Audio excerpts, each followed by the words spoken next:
Hello human అందరూ బాగున్నారు అనుకుంటున్నాం. మేము చాలా బాగున్నాం. నేను హనుమాన్ చాలీసా సంకల్పం గురించి వీడియో పోస్ట్ చేసినప్పటి నుంచి చాలామంది చాలా క్వెరీస్ రైజ్ చేశారు కామెంట్ సెక్షన్‌లో. ఇప్పటి నుంచి నేను కొన్ని షార్ట్ వీడియోస్ అప్‌లోడ్ చేస్తూ వాటిలో ఆ క్వెరీస్ అన్నీ అడ్రెస్ చేస్తాను. Hope you people like this video and it is going to be informative. So please do try to watch it until the end. First question A book చదవాలి అని అడుగుతున్నారు.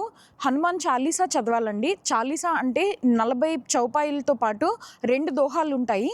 అవన్నీ కూడా ఎవ్రీడే 11 టైమ్స్ చదవాలి. అంటే మీరు సంకల్పం 3 డేస్, 5 డేస్, 7 డేస్, 11 డేస్ ఎన్ని డేస్ చేసినా కూడా ఎవ్రీడే 11 టైమ్స్ చదవాలి. నెక్స్ట్ క్వెషన్ సంకల్పం అంటే ఏంటి అని అడుగుతున్నారు. సంకల్పం అంటే మీకున్న బలమైన కోరిక గురించి ఇంటెన్షనల్లీ ఒక రిజల్యూషన్ సెట్ చేసుకోవటం అన్నమాట. త్రూ సంకల్పం మీరు ఈ కోరికను ఎలా బలంగా తీర్చుకోవాలి అనుకుంటున్నారో అది మనం భగవంతుడికి చెప్పి ఆయన ఖచ్చితంగా మనకి హెల్ప్ చేస్తారనే నమ్మకంతో ఒక 11 డేస్ మనం ఆయన కోసం పూజ చేస్తామన్నమాట. హనుమాన్ సంకల్పం గురించి ఉన్న ఇంకా క్వెరీస్‌ని నేను ఫర్దర్ వీడియోస్‌లో అడ్రెస్ చేస్తాను. ఇంకా మీకేమైనా డౌట్స్ ఉంటే మమ్మల్ని కామెంట్ బాక్స్‌లో అడగటం మర్చిపోవద్దు.